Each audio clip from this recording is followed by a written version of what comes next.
Di sudut gang kecil yang tak pernah dilewati kendaraan besar, berdiri sebuah gerobak kayu sederhana yang catnya mulai mengelupas.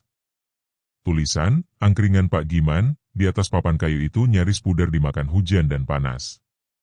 Namun setiap senja, keajaiban seperti selalu singgah di tempat itu. Perlahan, kursi kayu panjang terisi satu demi satu, hingga penuh oleh wajah-wajah yang tampak lelah, lapar, dan ingin sekadar merasa diterima. Pak Giman bukan siapa-siapa. Tubuhnya kurus dengan pundak yang sedikit bungkuk, rambutnya sudah memutih meski umurnya belum terlalu tua. Keringat hampir selalu membasahi pelipisnya, tapi senyum tipisnya tak pernah lekang. Tangannya cekatan, membungkus sego kucing, menuang teh, dan mengatur lauk pauk yang berderet di atas gerobak. Semua dilakukan dengan kesabaran yang seperti diwariskan turun-temurun. Banyak orang bilang, keajaiban angkringan itu bukan terletak pada menu murahnya atau ukuran gerobaknya, melainkan pada hati Pak Giman sendiri. Di setiap suapan nasi kucing dan seruput teh, seolah ada kehangatan yang sulit dijelaskan. Seakan-akan bukan hanya perut yang terisi, tapi juga hati yang selama ini terasa kosong. Ada satu kebiasaan yang membuat orang semakin kagum. Setiap Jumat, tepat setelah ia pulang Jumatan, Pak Giman selalu menyiapkan beberapa bungkus nasi kucing dan segelas teh atau jeruk hangat. Semua itu dibagikan secara gratis, tanpa membedakan siapapun yang datang. Gelandangan, tukang becak, pengamen, bahkan anak-anak kecil yang kelaparan, semua disambut senyum tulus dan sepotong doa lirih dari Pak Giman. "Semoga berkah, Nak," ucapnya pelan, hampir tak terdengar, namun cukup untuk membuat hati siapapun yang menerima merasa dihargai. Kebiasaan, Jumat berkah ini sudah dijalani bertahun-tahun, tanpa pernah absen, meski hujan deras mengguyur atau kantongnya sedang tipis. Bagi Pak Giman, rezeki itu hanya titipan. Dan setiap titipan punya hak yang harus diberikan kepada yang lebih membutuhkan. Tak sedikit yang heran, bagaimana mungkin seorang penjual angkringan dengan dagangan yang tak seberapa bisa terus bersedekah? Namun itulah misteri keajaiban kebaikan. Semakin ia memberi, semakin dagangannya laris. Hampir setiap malam sebelum pukul 11, gerobaknya sudah kosong. Kadang ada pelanggan datang terlambat hanya untuk kecewa karena tak kebagian. Banyak pelanggan menyebut satu hal lagi yang membuat mereka rindu kembali, teh racikan khusus Pak Giman. Teh pahit sepet manis yang diracik dari daun teh warisan neneknya, dicampur gula batu. Bahkan jika dituang air panas berkali-kali, rasanya masih tetap nikmat. Konon, itulah resep keluarga yang dijaga Pak Giman seolah menjaga nyawa. Rasanya memang tak bisa diceritakan dengan kata-kata. Ada pahit yang tak menusuk, manis yang tak memuakkan, dan sepet yang justru menambah kenikmatan. Setiap seruputnya seakan membawa ingatan pada masa kecil, kehangatan keluarga, dan rindu yang samar. Tapi lebih dari rasa teh atau murahnya nasi kucing, yang membuat angkringan Pak Giman selalu penuh adalah sosoknya sendiri. Pak Giman tak hanya menjual makanan, ia menjual rasa nyaman, rasa dimanusiakan.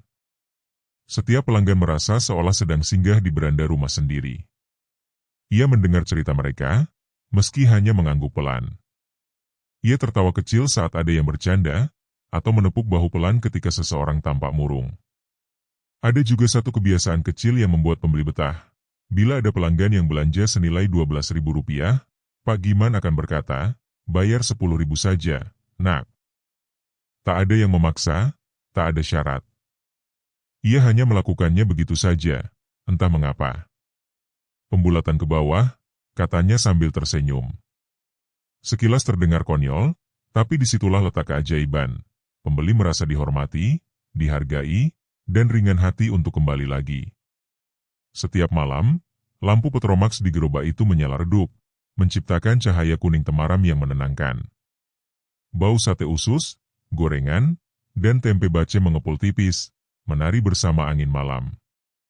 Suara sendok, gelas, dan obrolan ringan menjadi musik pengantar rezeki. Di bangku panjang kayu itu, duduk berdampingan mereka yang berbeda rupa dan nasib, tukang bangunan dengan tangan penuh kapur, mahasiswa yang masih berseragam kampus, sopir ojek yang jaketnya bau bensin, dan sesekali seorang pegawai kantoran yang melepas penat. Semuanya menyatu, tak ada yang merasa lebih rendah atau lebih tinggi.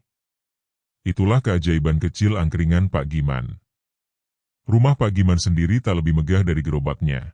Hanya rumah kayu lawas, catnya terkelupas, dengan lampu gantung redup. Di sana ia tinggal sendirian sejak istrinya meninggal beberapa tahun lalu. Anak-anaknya sudah merantau, namun tiap bulan mengirim kabar. Tapi Pak Giman tak pernah merasa kesepian. Baginya, gerobak kayu itu seperti keluarga. Pelanggan-pelanggan setianya adalah anak-anaknya. Dan setiap piring kosong yang kembali ke meja adalah tanda kasih sayang yang diam-diam ia syukuri. Pak Giman percaya, hidup bukan soal seberapa banyak yang kita dapat, tapi seberapa banyak yang bisa kita bagi. Dan kebaikan, sekecil apapun, akan kembali kepada kita dalam bentuk yang tak selalu bisa dihitung dengan uang. Malam demi malam berlalu dengan syukur, senyum, dan doa-doa lirih di antara kepulan uap teh hangat. Tak ada yang tahu bagaimana kelanjutan takdir Pak Giman. Tapi bagi mereka yang pernah duduk di kursi kayu angkringannya, satu hal selalu teringat. Segelas teh pahit sepet manis racikan Pak Giman tak hanya menghangatkan tubuh, tapi juga hati. Dan disitulah kisah Pak Giman bermula.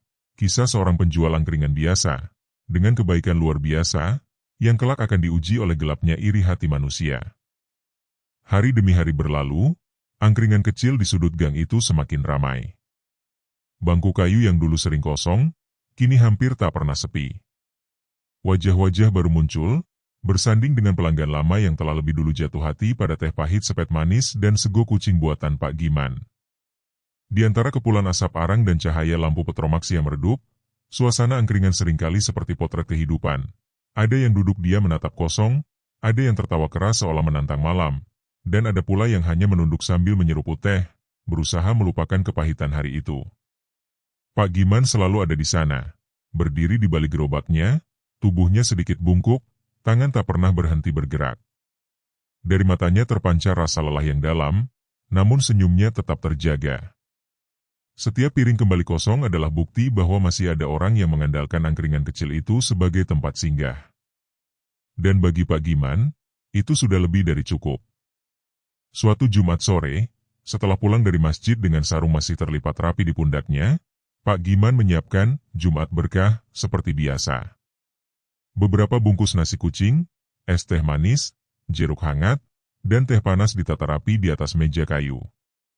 Ia tak pernah menghitung berapa yang ia bagikan. Baginya, yang penting ada yang bisa disantap oleh mereka yang kelaparan. Beberapa gelandangan dan pengemis datang, menunduk malu, lalu menyambut uluran tangan Pak Giman. Tatapan mereka selalu sama, rasa syukur yang tak terucap. Ada getar haru yang sulit dijelaskan.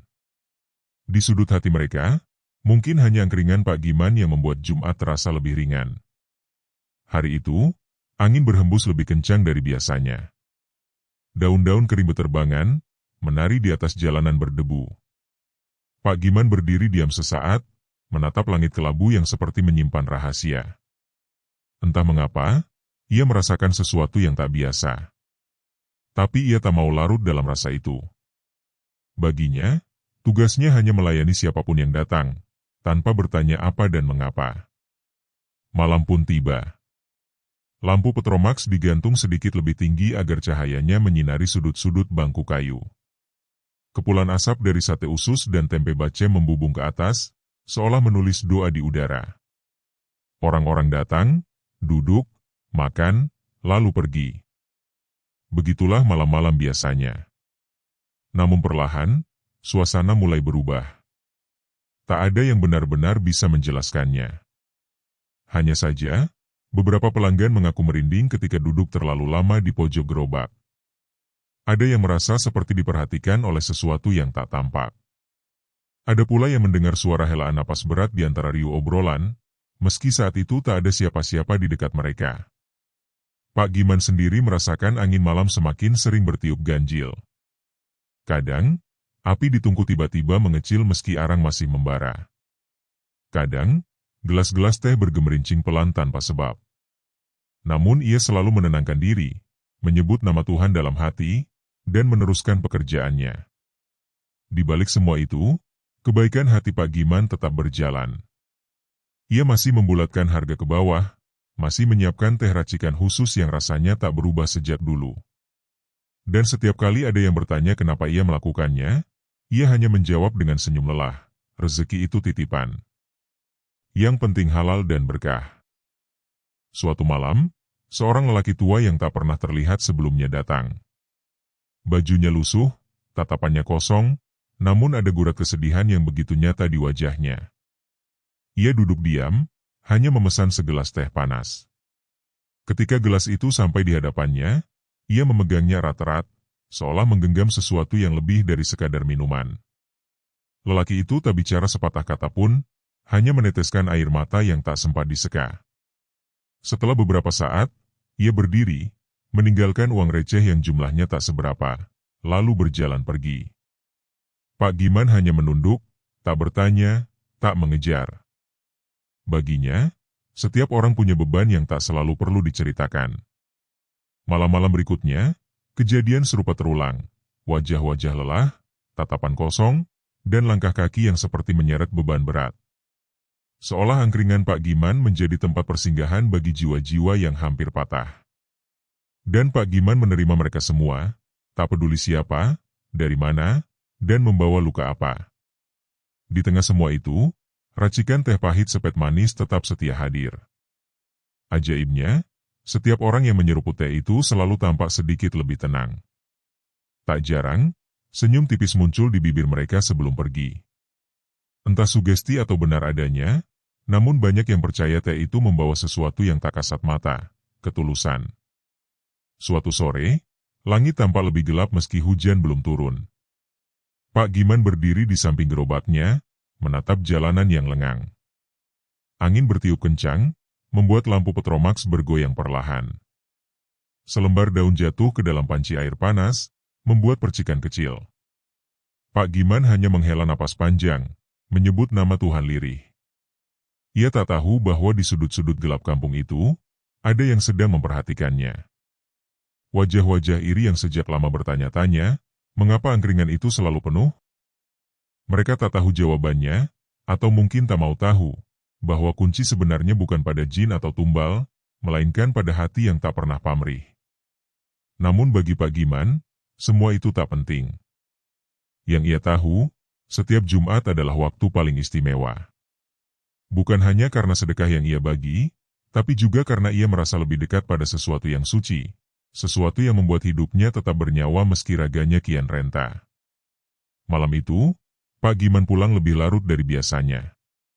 Ia mendorong gerobaknya perlahan, roda kayu berderit pelan di atas jalanan berbatu. Lampu Petromax redup, tapi cukup menerangi langkahnya. Angin malam membelai wajahnya, membawa aroma arang yang masih menempel di bajunya. Sesekali ia menoleh ke belakang, menatap jalan yang telah ia lewati. Bukan karena takut, tapi karena ia selalu merasa perlu mengucapkan syukur, bahkan untuk jalan setapak yang menuntunnya pulang. Dan di setiap langkah pulangnya, ada satu keyakinan yang tak pernah pudar, bahwa kebaikan, sekecil apapun, selalu punya cara untuk kembali. Meski ia tak tahu, jalan di depan masih panjang dan gelap, dan belum tentu selalu ramah. Dan benar saja, tanpa ia sadari, bisik-bisik kecil mulai berhembus di antara kegelapan malam, merambat bagai kabut yang pelan tapi pasti menyelimuti angkringannya. Mulanya hanya gumaman pelan, tak lebih dari tanya yang mengambang, bagaimana mungkin angkringan sederhana itu selalu penuh? Namun semakin hari, gumaman berubah menjadi tuduhan yang menggigit. Di sudut-sudut kampung, di warung kopi, di emperan toko, nama Pak Giman mulai jadi bahan obrolan. Orang-orang yang tak pernah benar-benar mengenalnya merasa paling tahu segalanya. Pasti ada yang tak beres, kata seorang lelaki dengan suara berat. Tak mungkin laris terus tanpa penglaris. Yang lain mengangguk, seolah menemukan jawaban untuk kegagalan dagangan mereka sendiri. Padahal mereka tak pernah duduk di bangku kayu angkringan itu, tak pernah merasakan teh pahit sepet manis racikan warisan neneknya, tak pernah melihat bagaimana tangan Pak Giman gemetar saat membungkus nasi kucing gratis setiap Jumat. Tapi di telinga mereka, cerita yang aneh-aneh selalu terdengar lebih masuk akal daripada kebaikan tulus yang tak terjelaskan. Rumor semakin liar. Ada yang bilang Pak Giman menyimpan sesuatu di bawah gerobaknya. Ada pula yang mengaku pernah melihat Pak Giman berbicara sendiri saat malam hampir habis, meski nyatanya ia hanya sedang berdoa. Setiap cerita makin membesar, ditambah bumbu, dan disebar lagi, hingga menjadi sesuatu yang bahkan tak pernah terpikir oleh Pak Giman sendiri. Pak Giman tak pernah tahu persis apa yang sedang ramai dibicarakan. Ia hanya merasakan sesuatu yang berbeda di angkringannya. Ada pelanggan yang dulu ramah kini menatapnya dengan curiga.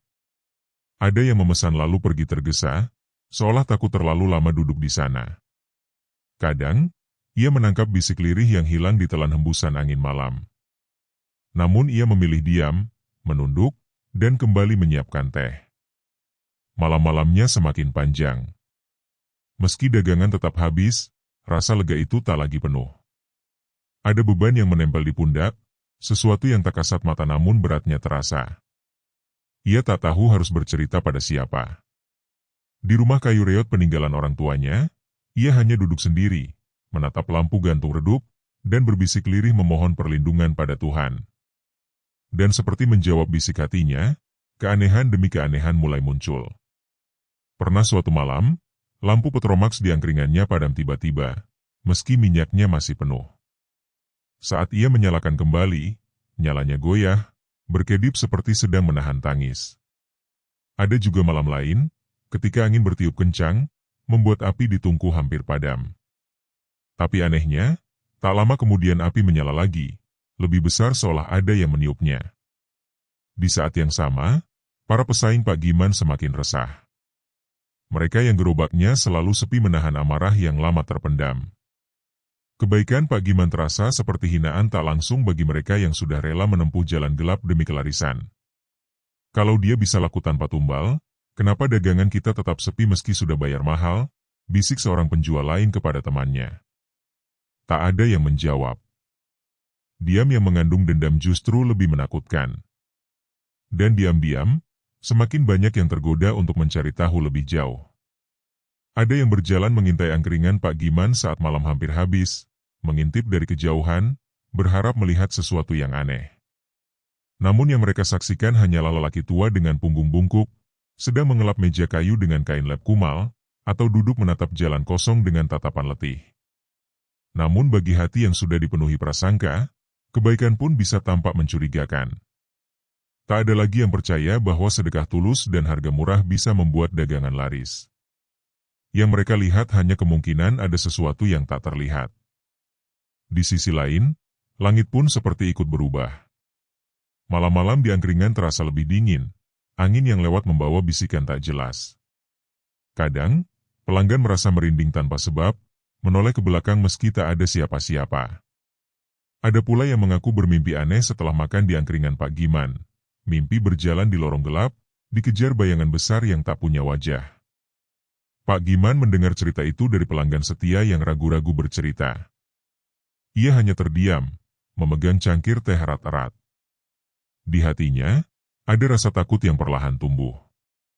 Bukan takut kehilangan dagangan, tapi takut semua kebaikan yang ia tabur justru berubah jadi beban bagi orang lain. Namun setiap Jumat, ia tetap tak pernah absen. Seusai pulang dari masjid, ia menyiapkan sego kucing gratis dan teh hangat seperti biasa. Di balik senyum letihnya, ada keyakinan yang tak goyah, kebaikan harus terus berjalan, apapun yang dikatakan orang.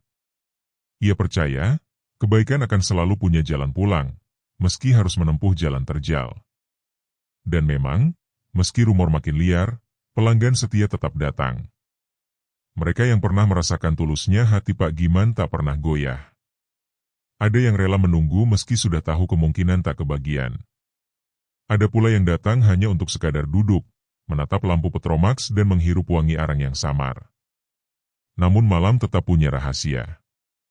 Ketika gerobak didorong pulang, jalan setapak yang gelap terasa semakin panjang.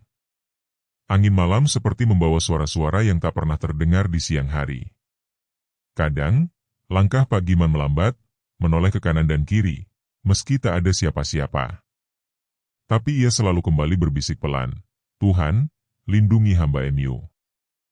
Dan jauh di sudut lain kampung, di antara gelap yang hanya ditemani nyala lampu minyak, ada yang menyebut nama Pak Giman dengan nada getir. Bisik-bisik itu semakin sering, semakin tajam, dan semakin nekat. Tak mungkin cuma sedekah yang membuatnya laku, kata satu suara pelan. Mungkin dia juga punya penglaris, tapi pura-pura baik, sahut yang lain. Tak ada yang membantah. Tak ada yang berani pula mengiyakan keras-keras. Tapi bisik itu cukup untuk menumbuhkan benih yang lebih kelam. Malam-malam Pak Giman pun jadi semakin berat. Gerobak yang dulu terasa ringan kini seperti menambah beban di pundaknya. Langkahnya lebih lambat, nafasnya lebih pendek.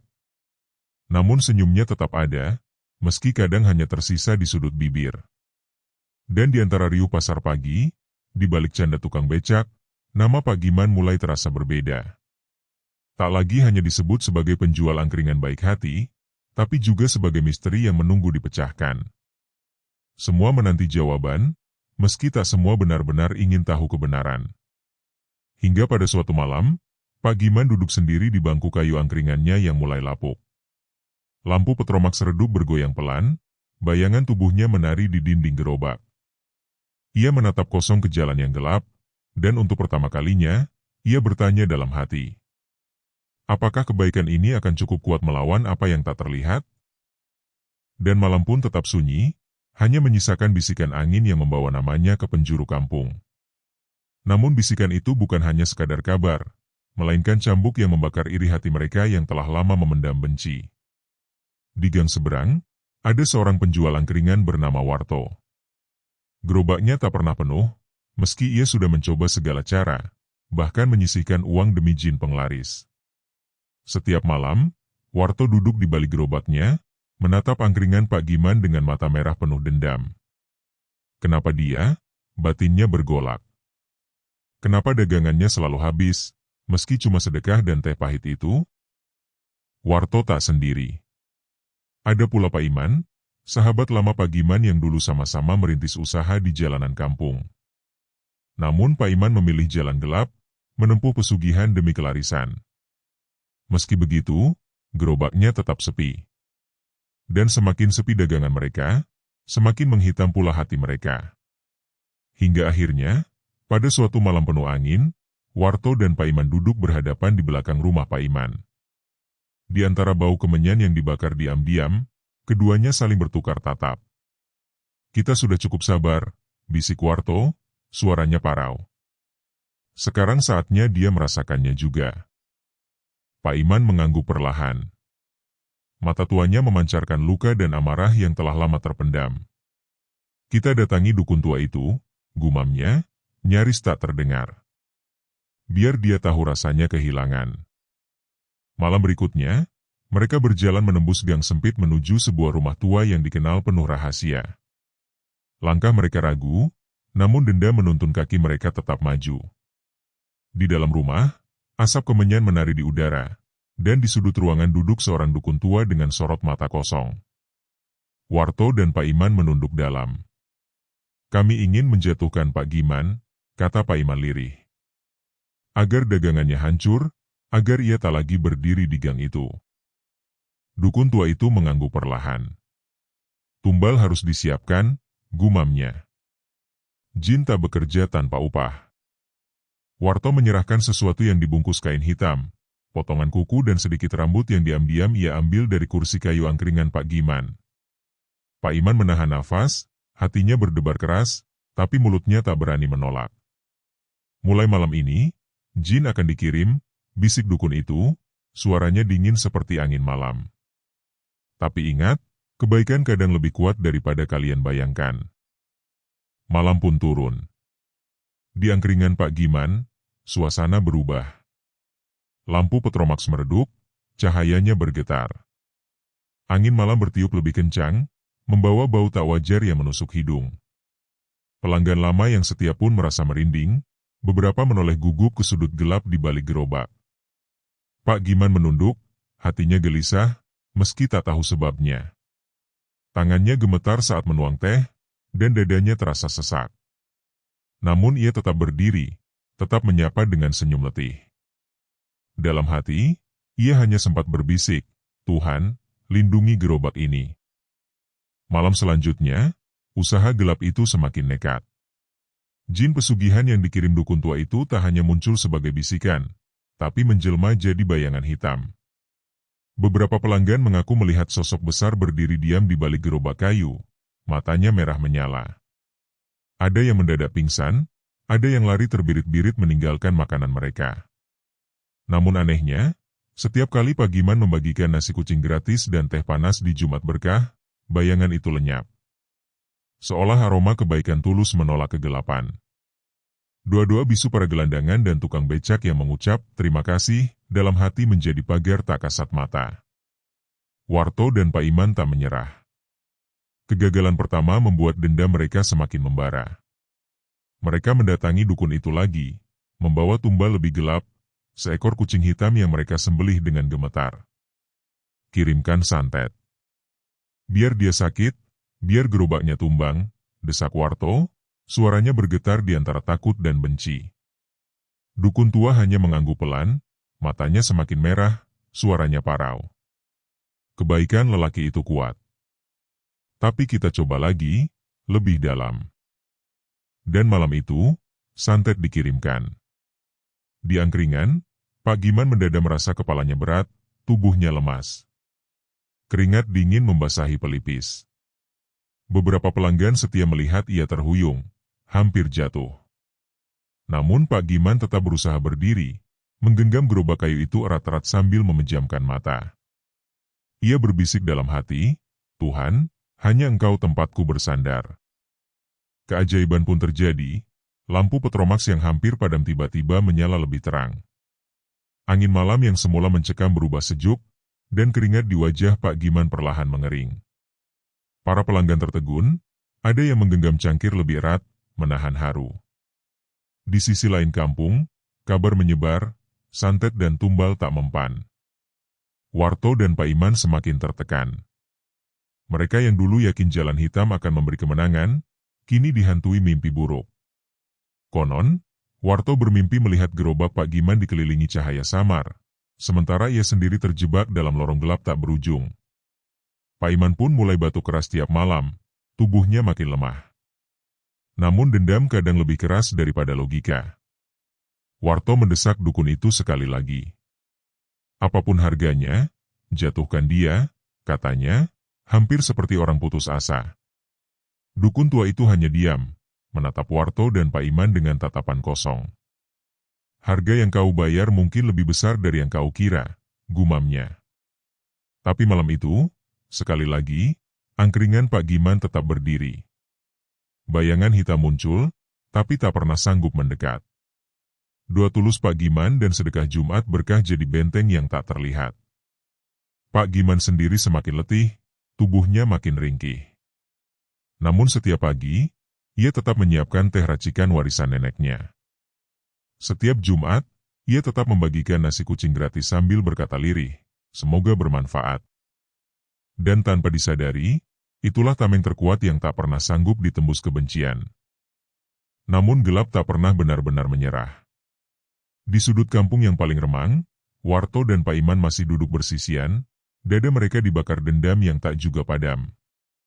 Kita sudah habiskan banyak, tapi dia tetap berdiri, gumam Pak Iman, suaranya serak. Warto menunduk, rahangnya mengeras. Kalau begitu, kita harus lebih jauh, bisiknya, hampir seperti orang kesetanan.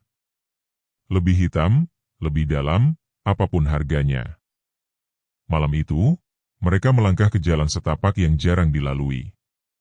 Di ujungnya berdiri rumah kayu tua, dindingnya retak, atapnya nyaris roboh. Bau kemenyan menyengat menusuk hidung bahkan sebelum mereka mengetuk pintu. Pintu berderit, menampakkan sosok dukun tua dengan sorot mata gelap tak berkedip. Kalian datang lagi, gumamnya datar. Kami mau dia jatuh, kami mau santet yang tak bisa dilawan, desak Warto, suaranya bergetar menahan takut dan nafsu yang bercampur jadi satu. Dukun itu hanya mengangguk lambat. Tumbalmu harus lebih besar, katanya dingin. Tak cukup dengan hewan. Nyawa harus dibayar nyawa. Warto dan Pak Iman saling pandang, keringat dingin membasahi pelipis. Tapi gelap yang telah lama bersarang di hati mereka lebih keras daripada rasa takut. Dengan tangan gemetar, mereka menyerahkan sesaji terakhir, seekor ayam hitam yang lehernya sudah mereka patahkan sendiri. Mulai malam ini, Jin akan menuntut, bisik dukun itu. Dan kau tak bisa lari dari harga yang akan datang. Ritual pun dimulai. Api lilin hitam bergoyang, asap menari membentuk bayangan yang nyaris menyerupai wajah Pak Giman. Nama Pak Giman diucapkan berulang, nadanya penuh benci. Angin malam di luar mendesir, membawa bisikan asing yang tak wajar. Dan di saat yang sama, di angkringan Pak Giman, suasana berubah. Lampu petromax bergoyang meski angin tak berhembus. Suara ketukan samar terdengar di balik gerobak kayu. Seorang pelanggan setia tiba-tiba pucat, matanya membelalak, ia menunjuk ke sudut gelap sambil terisak. "Pak, ada yang berdiri di sana." Pak Giman menoleh, dan meski matanya tak menangkap apapun, ia merasakan dingin merayap naik dari tumit hingga ke ubun-ubun. Tangannya gemetar menggenggam cangkir, namun bibirnya tetap bergetar memanjat doa, pelan, nyaris tak terdengar. Teror makin menjadi. Malam berikutnya, suara berat bergema di telinga beberapa pelanggan, meski tak ada siapapun yang berbicara. Ada pula yang merasa pundaknya ditepuk oleh tangan tak terlihat. Seorang tukang becak yang biasa singgah hampir jatuh pingsan, tubuhnya gemetar hebat, matanya kosong menatap jalan. Ada yang hitam besar. Dia menatapku, bisiknya terbata. Pak Giman semakin kurus, wajahnya pucat, pundaknya kian bungkuk. Namun ia tak pernah absen. Setiap Jumat, meski tubuhnya nyaris roboh, ia tetap berdiri di samping gerobak, membagikan nasi kucing dan teh gratis. Senyum letihnya menjadi cahaya kecil di antara gelap yang kian pekat. Dan tanpa ia tahu, kebaikan itu menjadi benteng, berdiri kokoh menahan serangan gelap yang dikirim dari tempat jauh. Di sisi lain, Warto dan Pak Iman menunggu kabar. Mereka yakin santet pamungkas ini akan berhasil, apalagi harga yang mereka bayar jauh lebih mahal. Namun hari demi hari berlalu, dan kabar yang datang justru sebaliknya, angkringan Pak Giman tetap berdiri, pembeli tetap datang meski ketakutan. Bahkan beberapa pelanggan baru berdatangan, penasaran oleh cerita tentang teh racikan tua yang konon mampu menolak gelap. Warto mulai resah. Matanya semakin cekung, tidurnya penuh mimpi buruk. Ia sering terbangun di tengah malam, keringat membasahi punggung, telinganya berdenging mendengar bisikan aneh. Kau tak akan bisa menjatuhkannya. Pak Iman lebih parah. Tubuhnya kurus kering, batuk tak berhenti, dan matanya seperti kehilangan cahaya. Ia menutup diri di rumah, enggan bertemu siapapun. Konon, setiap malam ia mengigau, menyebut nama Pak Giman sambil menangis ketakutan. Di angkringan, pelanggan tetap berdatangan. Meski wajah mereka tegang, mereka datang membawa keyakinan bahwa kebaikan tak pantas disingkirkan. Setiap nasi kucing gratis dan teh pahit sepet manis menjadi pengingat, di dunia yang makin kelam, masih ada hati yang bertahan tulus. Namun malam masih menyimpan teror. Suatu malam, sosok hitam yang dikirim itu muncul lebih dekat. Bayangan besar berdiri di samping gerobak, matanya merah seperti bara. Pelanggan yang melihatnya mendadak lemas, tubuhnya menggigil, mulutnya gemetar tak mampu bersuara. Pak Giman sendiri merasakan beban luar biasa di dadanya. Napasnya sesak, kakinya lemas, hampir roboh. Namun ia tetap berbisik, "Tuhan, kuatkan hamba." Dan perlahan, bayangan itu memudar, seolah terhantam sesuatu yang tak kasat mata. Esoknya, kabar kegagalan kembali sampai ke telinga Warto dan Pak Iman. Warto menggertakkan gigi, matanya merah, napasnya berat. Bagaimana bisa dia selamat? Desisnya, suara lebih mirip erangan. Pak Iman hanya menunduk, air matanya menetes tanpa ia sadari. "Kita tak bisa menang melawan kebaikan," suaranya nyaris patah. Warto menoleh tajam, marah sekaligus takut. "Jangan bicara begitu." Namun di lubuk hati terdalam, keduanya mulai sadar, yang mereka lawan bukan hanya lelaki tua kurus, melainkan doa-doa puluhan mulut lapar yang pernah ia bantu. Dan doa itu lebih tajam dari santet, lebih kuat dari jin manapun. Santet pamungkas mereka pun akhirnya runtuh. Bukan oleh dukun, bukan oleh tenaga manusia, melainkan oleh kebaikan tulus yang dirawat bertahun-tahun. Di malam terakhir, lampu petromaks Pak Giman menyala lebih terang, dan angin malam yang biasanya mencekam berubah sejuk. Pak Giman menatap ke jalan gelap di depannya, napasnya masih terengah, namun senyumnya kembali muncul. Dan di balik gerobak kayu lapuk, yang selalu ia rawat meski sering retak, kebaikan itu tetap berdiri, lebih kokoh dari tembok manapun. Seolah angin malam yang sempat mencekam berubah jadi saksi bisu, bahwa tak semua gelap bisa menelan cahaya yang lahir dari hati tulus. Hari demi hari berlalu, angkringan Pak Giman kembali seperti sedia kala. Pelanggan yang dulu sempat takut perlahan berdatangan lagi. Mereka duduk, menyesap teh pahit sepet manis racikan warisan neneknya, dan merasakan kehangatan yang tak bisa dijelaskan oleh kata-kata. Di balik cangkir retak, ada dua-dua bisu yang menguatkan. Dan di setiap suapan nasi kucing gratis di hari Jumat, ada rasa syukur yang tak pernah habis. Namun di sudut kampung, nasib Warto dan Pak Iman tak sekuat gerobak kayu itu. Malam-malam mereka kini lebih sunyi, tapi bukan sunyi yang menenangkan. Sunyi yang justru terasa menekan dada, membisiki telinga dengan rasa bersalah yang tak pernah berhenti. Warto, yang dulu berani berdiri menantang gelap demi menjatuhkan Pak Giman, kini tak sanggup lagi menatap orang lain. Tubuhnya makin kurus, langkahnya limbung. Gerobaknya sendiri sepi, nyaris tak ada lagi yang datang. Konon, beberapa malam ia hanya duduk diam, memandangi mangkuk-mangkuk kosong sambil berbisik lirih meminta maaf pada seseorang yang tak ada di hadapannya. Sementara itu, Pak Iman pun jatuh sakit. Tubuhnya makin kering, batuknya tak berhenti, dan matanya kosong seolah menatap sesuatu yang tak terlihat. Setiap malam ia mengigau, menyebut nama Pak Giman di antara napas terputus. Ada tetangga yang mendengar, dan diam-diam merasa iba, meski tak berani mendekat. Konon, dukun tua yang membantu mereka juga tak luput dari akibat. Suatu pagi, rumah kayu yang menjadi tempatnya memanggil kegelapan ditemukan kosong. Bau kemenyan masih menempel di dinding, namun ia sendiri hilang entah kemana, meninggalkan bisikan yang hanya berani diceritakan setengah suara. Tak ada yang selamat dari harga yang tak terbayar. Di angkringan, Pak Giman pun menyadari sesuatu telah berubah. Bukan hanya pembeli yang kembali ramai, tapi juga cara mereka memandangnya. Ada rasa hormat yang tak terucapkan, rasa kagum yang tercipta bukan karena gerobak kayu atau teh racikannya, tapi karena ia tetap berdiri meski di hadang gelap yang tak terbayangkan.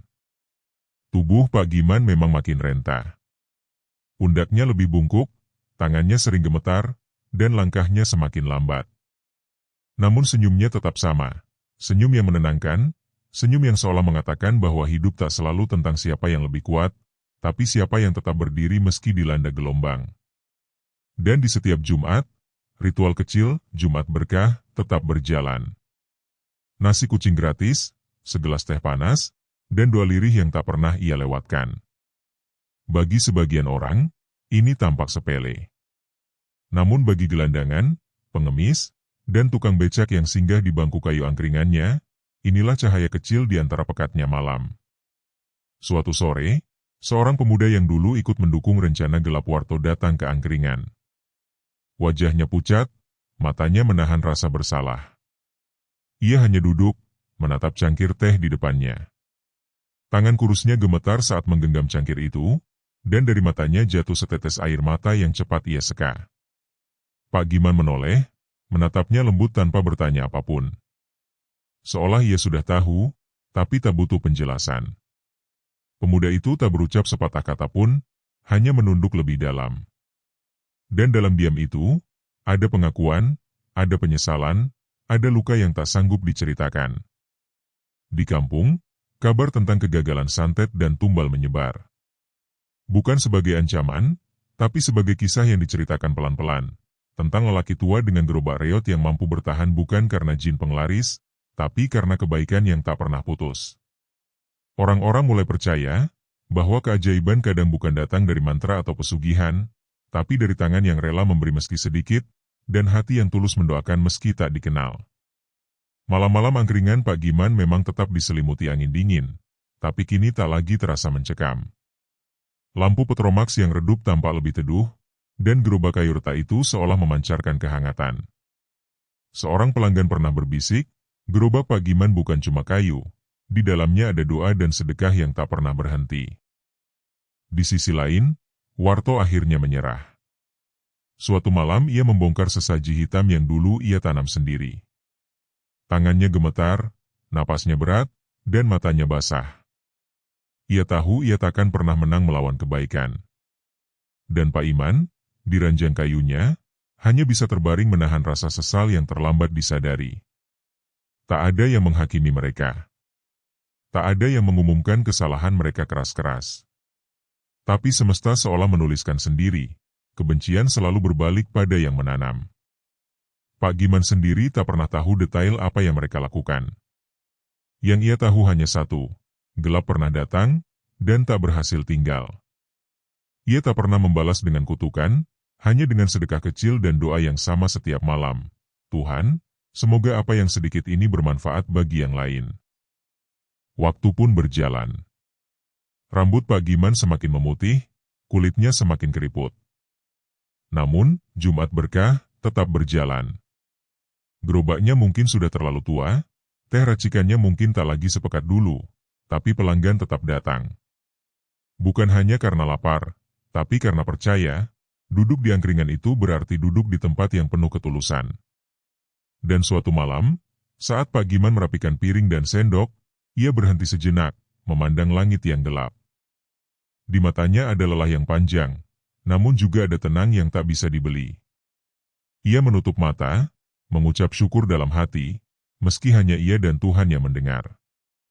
Gerobak tua itu tetap berdiri, meski hujan dan panas, meski iri hati dan santet, meski tubuh pemiliknya makin renta. Dan di balik kayu yang lapuk, ada sesuatu yang tak pernah lapuk, kebaikan yang tak butuh tepuk tangan, tak butuh sorak, hanya butuh diteruskan. Malam pun menutup kisah itu dengan bisikan lembut, seolah semesta sendiri berucap. Kebaikan mungkin rapuh, sering dilupakan, sering diremehkan. Tapi kebaikan selalu punya cara untuk tetap hidup. Dan tak ada kegelapan manapun yang sanggup memadamkan cahaya sekecil apapun yang lahir dari hati tulus.